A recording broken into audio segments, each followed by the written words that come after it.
जैसा कि आप सब जानते हैं कि एक समय था जब हमारी भोजपुरी इंडस्ट्री में साल में कभी एक फिल्में बनती थी। लेकिन हमारे फिल्म इंडस्ट्री के भीष्म पितामह या यूं कहें कि हमारी फिल्म इंडस्ट्री, हमारी भोजपुरी फिल्म इंडस्ट्री के सिरमौर अभय सिन्हा जी आते हैं हमारी भोजपुरी फिल्म इंडस्ट्री में और एक से बढ़कर एक दिग्गज वाले फिल्में लेकर के वो आते हैं और भोजपुरी इंडस्ट्री को एक ऐसे मुकाम पे पहुंचाते हैं जहां पहुंचने के बारे में हमारी भोजपुरी इंडस्ट्री ने कभी सोचा भी नहीं था। अब आप लोगों ने इस साल छठ का शो देखा, जहां हमारी भोजपुरी इंडस्ट्री के कलाकार जो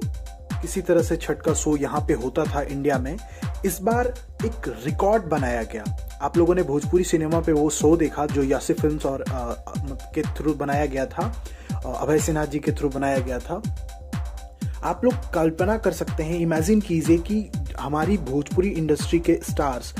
तीन फिल्म पवन सिंह का, 3 फिल्म खेसारी लाल यादव का शूट हो रहा है लंदन में, और वहीं लंदन में छठ का एक शो होता है, वो भी भोजपुरी इंडस्ट्री के 2 सबसे बड़े दिग्गज स्टार के साथ। पवन सिंह और खेसारी लाल यादव दोनों छठ का शो करते हैं लंदन में और वो शो जो है वो भोजपुरी सिनेमा पे प्रदर्शित होता है। इसका मतलब ये है कि अभय सिन्हा का जो कंट्रीब्यूशन है भोजपुरी इंडस्ट्री में वो एक मील का पत्थर साबित होता जा रहा है। और यूं कहें तो अभय सिन्हा ने भोजपुरी इंडस्ट्री को एक नेक्स्ट लेवल पे, एक टॉप लेवल पे ले जाकर के पहुंचा दिया है।